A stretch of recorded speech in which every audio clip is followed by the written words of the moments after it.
तो पिछले कुछ दिनों में बारिश और बाढ़ की वजह से भूस्खलन के जो हादसे हैं, जो मामले हैं, वो लगातार बढ़े हैं और उसके मद्देनजर अब बड़े पैमाने पर राहत और बचाव अभियान जो है वो अलग अलग इलाकों में, अलग अलग जिलों में चलाया जा रहा है। सेना के जवान भी अब इस अभियान में स्थानीय प्रशासन की मदद को पहुंच गए हैं। काफी लोग खतरे वाली जगहों से हटाकर सुरक्षित जगहों पर पहुंचाए गए हैं, लेकिन अभी भी कई ऐसी जगह हैं जहां पर खतरा जो है वो लगातार मंडरा रहा है और आप देख रहे हैं इस तरह से लोगों को एयरलिफ्ट भी करना पड़ रहा है। तो इस वक्त काफ़ी मशक्क़त का काम है, चाहे वो स्थानीय प्रशासन हो, चाहे वो एनडीआरएफ हो, एसडीआरएफ हो, चाहे वो सेना ही क्यों ना।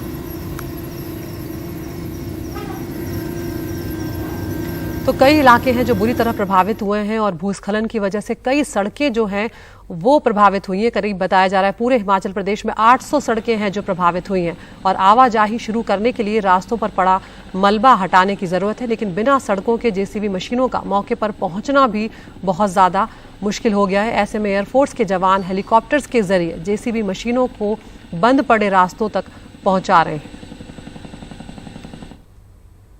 तो भूस्खलन की वजह से शिमला में चपेट में आने से कालका शिमला रेलवे मार्ग जो है वो भी बुरी तरह क्षतिग्रस्त हुआ है। पटरी के नीचे से जमीन बह गई है और जिसकी वजह से पटरी अब हवा में लटकी हुई नजर आ रही है। ट्रेनों की आवाजाही भी यहां पर अब ठप हो गई है। तो कुछ ऐसे इलाके भी हैं हिमाचल प्रदेश में जिनका संपर्क दूसरे इलाकों से कट गया है और ये आप तस्वीरें देख रहे हैं शिमला कालका रेलवे ट्रैक की। और अब उत्तराखंड की बात करते हैं। रुद्रप्रयाग के मद महेश्वर घाटी में सोमवार को एक पुल का 200 मीटर हिस्सा जो है वो बह गया। वहां पर 52 यात्री फंस गए थे। मंगलवार को एसडीआरएफ की टीम ने इन सभी लोगों को अब सुरक्षित बाहर निकाल लिया। ये बहुत राहत की खबर है। रोप रिवर क्रॉसिंग मेथड के जरिए इन लोगों को सुरक्षित जगहों पर पहुंचाया गया है।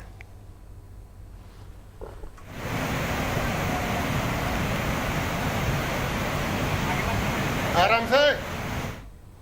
और पहाड़ों में हो रही बारिश का असर दिल्ली में भी अब नजर आने लगा है। दिल्ली में यमुना नदी का जलस्तर लगातार बढ़ता जा रहा है। कल रात ये खतरे के निशान 205.33 मीटर को पार कर गया था, लेकिन सुबह 7 बजे इसमें थोड़ी कमी जरूर देखी गई। अभी यमुना दिल्ली में खतरे के निशान के नीचे है।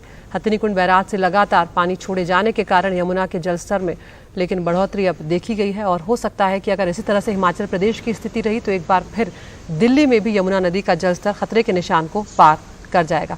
हमारे सहयोगी परिमल कुमार दिल्ली के पुराने लोहे के पुल की स्थित वहां पर जगह पर पहुंचे हैं। वहां से एक रिपोर्ट आपको दिखाते हैं। इस वक्त हम दिल्ली के पुराना लोहे के पुल के पास हैं, जहां पे आप देख सकते हैं कि ये यमुना नदी है जो सुर्खियों में भी रही, जिसकी वजह से कई इलाकों में बाढ़ का पानी भी एक वक्त में आया और एक बार फिर से इसके जलस्तर में लगातार बढ़ोतरी होनी शुरू हो गई है। जो वार्निंग लेवल है उसको कल ही दोपहर के आसपास यमुना नदी क्रॉस कर गई थी और उसके बाद कल देर रात ही जो खतरे का निशान है उसको पार कर गई थी। सुबह में जो फ्लड डिपार्टमेंट का आंकड़ा है उसके मुताबिक 205.46 मीटर तक यमुना नदी का जलस्तर गया था, यानी यमुना खतरे के निशान से ऊपर बह रही थी। लेकिन अभी एक राहत की खबर है कि फिलहाल जो है जो खतरे का निशान है 205.33 मीटर, उससे अब जो है यमुना उससे नीचे बह रही है। 205.30 मीटर पे फिलहाल यमुना है, लेकिन लगातार जिस हिसाब से हथनीकुंड बराज से पानी छोड़ा जा रहा है उसके बाद इस नतीजे पर फिलहाल पहुंचना जल्दबाजी होगी कि कहां पर जाकर जलस्तर रुकेगा। और दरअसल एक बार फिर से जो जलस्तर में बढ़ोतरी शुरू हुई है वो जो हिमाचल प्रदेश और उत्तराखंड की जो बारिश है वो यहाँ पर एक तरीके से इसके जलस्तर को बढ़ाने का काम किया। ये पुराना लोहे का पुल है जिसको हमने देखा कि किस तरीके से जलस्तर जब बढ़ता है और जब प्रशासन को यह महसूस होता है कि इसको बंद कर देना चाहिए तो इस पे चाहे ट्रैफिक की आवाजाही हो चाहे रेल की आवाजाही हो उसको बार बार बंद करना पड़ा था, लेकिन फिलहाल वो सुचारू रूप से चल रही है। लेकिन इस पर प्रशासन की तरफ से जो है वो नजर और निगरानी जरूर बनी हुई है। जो रिवर बेल्ट के इलाके में लोग जो हैं, जो कुछ एक लोग पहुंचे हैं, उनको ये बात सुनिश्चित करने की कोशिश जरूर की गई है कि वो फिलहाल जो है वो उस तरफ ना जाए। प्रशासन अलर्ट जरूर है लेकिन फिलहाल किसी चिंता से इनकार है। और यहाँ पर आप देख सकते हैं कि ये यमुना नदी है जिसकी विभीषिका हमने देखी एक वक्त में कि किस तरीके से तमाम जो दिल्ली के इलाके हैं वो सिविल लाइंस का हो या फिर आईएसबीटी का इलाका हो या लाल किले के आसपास का इलाका हो या राजघाट हो, वहां पर इसका पानी हमने देखा और किस तरीके से सड़कों पर नाव चल रही थी वो भी हमने देखा। लेकिन फिलहाल यहाँ से रिपोर्ट करने का मकसद सिर्फ ये है कि एक बार फिर से बढ़ोतरी बहुत तेजी से हुई है। कल दोपहर के बाद से पानी में जिस तरीके से बढ़ोतरी हुई है पहले वार्निंग लेवल और उसके बाद खतरे के निशान को पार कर जाना। लेकिन फिलहाल जो है यमुना नदी वो खतरे के निशान के आसपास जरूर है। जो खतरे का निशान है 205.33 मीटर, उससे फिलहाल थोड़ी सी नीचे बह रही है, लेकिन एक वक्त में उसको भी पार कर गई थी। कल देर रात ही और सुबह में भी जो अपडेट आया था उसके मुताबिक। तो फिलहाल प्रशासन की तरफ से नजर और निगरानी जरूर है और यहाँ पर ये देखना होगा कि किस तरीके से प्रशासन सुनिश्चित कर रहा है और किस तरीके से जो पहाड़ों की बारिश है उसको उस पर भी नजर रखने की जरूरी होगी, क्योंकि हथनीकुंड बराज से लगातार जो पानी छोड़ा जा रहा है उसके बाद फिलहाल यमुना में ये असर देखने को मिल रहा है। नई दिल्ली से परिमल कुमार, एनडीटीवी इंडिया।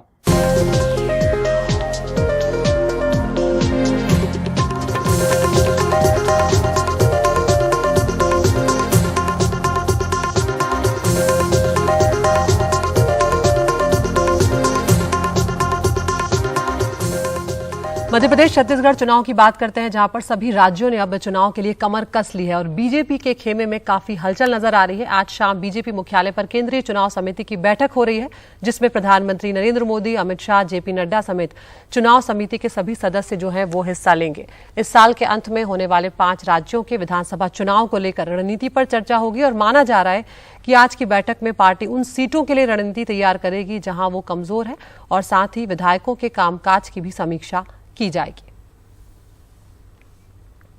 हमारे साथ हमारे एग्जीक्यूटिव एडिटर अखिलेश शर्मा जुड़ गए हैं। अखिलेश, हम देखते हैं अमूमन चुनाव की घोषणा से पहले बीजेपी चुनाव समिति की बैठक जो है वो नहीं होती है, लेकिन इस बार ऐसा हो रहा है।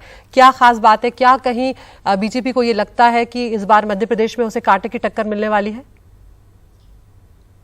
बिल्कुल, बीजेपी किसी भी तरह का जोखिम मोल नहीं लेना चाह रही है अदिति। चाहे मध्य प्रदेश की बात हो, चाहे राजस्थान के, छत्तीसगढ़ की या फिर तेलंगाना या मिजोरम, इन 5 ही राज्यों में इस साल के अंत में विधानसभा के चुनाव होने हैं।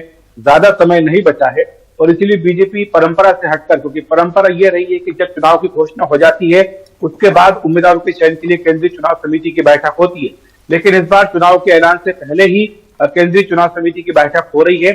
और यहाँ पर बताया गया कि जो कमजोर सीटें हैं, जहां पर की बीजेपी पिछली बार नहीं जीत पाई थी, उन सीटों पर भी उम्मीदवारों के चयन की प्रक्रिया बीजेपी शुरू कर देगी। जो संभावित उम्मीदवार है उन्हें सतर्क भी कर दिया जाएगा कि आपको टिकट मिल सकता है, लिहाजा आप अभी से काम में जुट जाए। और इसके साथ ही जो मुद्दे हैं उनको भी पहचानना, ये भी बीजेपी करने जा रही है। खासतौर से राजस्थान, छत्तीसगढ़ और मध्य प्रदेश, जहां पर की कांग्रेस से सीधा उसका मुकाबला है। और कांग्रेस ने हाल ही में कर्नाटक में जिस तरह से 5 गारंटियों का मॉडल अपनाया था और चुनावी जीत हासिल की थी, उसके बाद यही मॉडल कांग्रेस मध्य प्रदेश, राजस्थान और छत्तीसगढ़ में भी अपनाने जा रही है। तो इसकी काट क्या है, बीजेपी के पास प्रीवियस की क्या काट है, इन तमाम मुद्दों पर भी चर्चा की जाएगी। और ये बताया गया कि बीजेपी इन राज्यों में भी कुछ अपनी ओर से घोषणा करेगी। मध्य प्रदेश, जहां पर की उसका शासन है, वहां पर तो पहले से घोषणा कर चुकी है, लेकिन राजस्थान और छत्तीसगढ़ जहां पर विपक्ष में है, वहां पर भी वो कांग्रेस की गारंटियों के काट के तौर पर कोई ना कोई अपनी ओर से घोषणाएं करेगी। तो ये सारी बातें, इन पर विचार विमर्श होना है और इसीलिए ये महत्वपूर्ण बैठक आज शाम को 5 बजे बीजेपी के मुख्यालय पर होगी। बिल्कुल अखिलेश, यहाँ पर ये जानना भी दिलचस्प होगा, क्योंकि लंबे वक्त से मध्य प्रदेश को लेकर सुनते थे कि वहां पर शायद नेतृत्व जो है उसमें परिवर्तन किया जाए। तो क्या मध्य प्रदेश का चुनाव अब शिवराज सिंह चौहान के नेतृत्व में ही लड़ा जाएगा? निश्चित तौर पर बीजेपी ये बात स्पष्ट कर चुकी है कि वहां पर मुख्यमंत्री शिवराज सिंह चौहान ही रहेंगे, प्रदेश अध्यक्ष वी.डी. शर्मा ही रहेंगे। लेकिन जो आपका सवाल है कि क्या उनके नेतृत्व में लड़ा जाएगा, ऐसा मुझे लगता नहीं कि है, क्योंकि बीजेपी दरअसल एक सामूहिक नेतृत्व के तौर पर मध्य प्रदेश में चुनाव मैदान में उतरेगी। चूंकि शिवराज सिंह चौहान मुख्यमंत्री हैं, तो जाहिर सी बात है कि वो एक प्रमुख चेहरा रहेंगे, लेकिन इसके साथ ही पीएम नरेंद्र मोदी का चेहरा भी बीजेपी प्रमुखता से उपयोग करेगी। और साथ ही जो यात्राएं बीजेपी निकालने जा रही है मध्य प्रदेश के 5 हिस्सों से, उसमें भी अलग अलग क्षेत्रों के जो प्रमुख नेता हैं उन्हें जिम्मेदारी दी जाएगी। तो इस तरह से सामूहिक नेतृत्व, चाहे छत्तीसगढ़ हो, मध्य प्रदेश हो, राजस्थान, इन तीनों ही प्रमुख राज्यों में बीजेपी इसी फार्मूले के साथ आगे बढ़े। बहुत बहुत शुक्रिया अखिलेश इस तमाम जानकारी के लिए। तो अमूमन चुनाव से पहले बीजेपी चुनाव समिति की बैठक नहीं होती है, लेकिन इस बार बीजेपी अपनी रणनीति को लेकर विधानसभा चुनाव से पहले और गंभीर नजर आ रही है। कोई खतरा बीजेपी मोल नहीं लेना चाहती। आगे बढ़ते हैं। पूर्व प्रधानमंत्री अटल बिहारी वाजपेयी की आज पुण्यतिथि है और इस मौके पर प्रधानमंत्री नरेंद्र मोदी, राष्ट्रपति द्रौपदी मुर्मू, उपराष्ट्रपति जगदीप धनखड़ समेत कई नेताओं ने दिल्ली के सदैव अटल समाधि स्थल पहुंचकर उन्हें श्रद्धांजलि दी है। अर्पित कर रहे हैं श्रद्धेय अटल जी के। तो यहाँ पर लोकसभा स्पीकर, रक्षा मंत्री राजनाथ सिंह, गृह मंत्री अमित शाह सभी अटल बिहारी वाजपेयी को श्रद्धांजलि देने पहुंचे।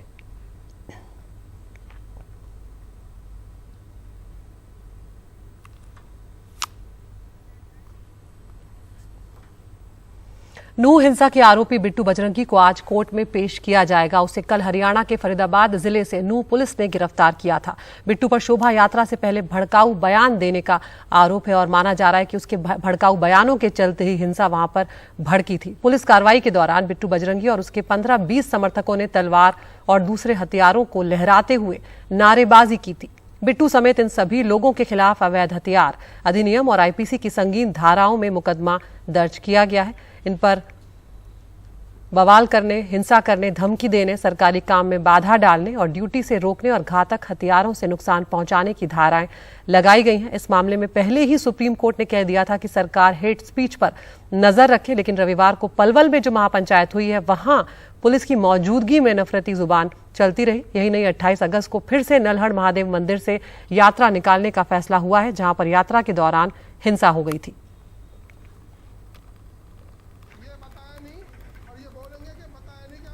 जो मेवात के हिंदू है या आसपास के गांव लगते हैं, उन प्रत्येक गांव में कम से कम 100 हथियार बनने चाहिए लाइसेंसी, और रिवॉल्वर नहीं राइफल देनी चाहिए सबको। 31 जुलाई को नूह में हुई घटना के बाद रविवार को पलवल के पोंडरी गांव में महापंचायत हुई तो कुछ लोगों ने पुलिस प्रशासन की मनाही के बावजूद नफरती भाषण दिए। पलवल के बड़ौली गांव में रहने वाले करतार बैसला बचपन से संघ से जुड़े रहे हैं। महापंचायत में उन्होंने भाषण के दौरान कहा कि यदि वो 1 मारे तो तुम 5 मारो। करतार बैसला के मुताबिक ये उनके दिल का दर्द है, एक्शन का रिएक्शन है। मैंने जो कहा है 1 के बदले 5 मारो, मैंने कहा है, मैं झूठ नहीं कह रहा, मैंने कहा है, लेकिन ये मेरा दर्द है, भीतर से दर्द है। आज नहीं तो कल ये चीजें लोगों के सामने आ जाएंगी। कोई आपके घर में आपको कहे आकर के या आपकी बहन बेटी को छेड़ दे, आप चुप बैठे रहेंगे क्या? कहीं ना कहीं इसकी रिएक्शन तो होगी सर। यदि इसी तरह से चलता रहा तो भैया इससे बढ़िया तो है कि हम किसी का चारा बन जाएंगे। इस महापंचायत में मौजूद रहे विश्व हिंदू परिषद के लोगों का कहना है कि ऐसे भाषण लोगों की निजी राय हैं या फिर पंचायत का नाम खराब करने की कोशिश। देखिए, व्यक्तिगत किसी के कोई बयान हो सकते हैं, व्यक्तिगत किसी को कोई राय हो सकती है। बाकी पंचायत में ये निर्णय लिया था कि ना ही कोई हेट स्पीच देनी है, ना ही किसी के खिलाफ कोई किसी प्रकार की ऐसी टिप्पणी करनी है जिससे समाज में किसी प्रकार का तनाव हो। हेट स्पीच का मुझे लगता है कि कोई उस पंचायत को कुछ जैसे दंगाइयों ने काम किया है, इसी तरह के कुछ लोग जो इस तरह की उस व्यवस्था को खराब करने की कोशिश करने वाले हो सकते हैं, लेकिन उनको कोई तवज्जो नहीं दी गई और उनको बल्कि धमकाया भी है। हमारे पंचों ने, हमारे सरदारों ने दूर से, वो पीछे से ही शोर मचा रहे थे, तो उनका कोई ये नहीं है कि वो हमारी पंचायत के मुख्य सदस्यों में थे, पता नहीं कौन थे और क्या उनका उद्देश्य था इस तरह की वहाँ माहौल। रतन सिंह सोरोत महापंचायत में अपनी खाप की तरफ से प्रतिनिधि के तौर पर शामिल हुए थे।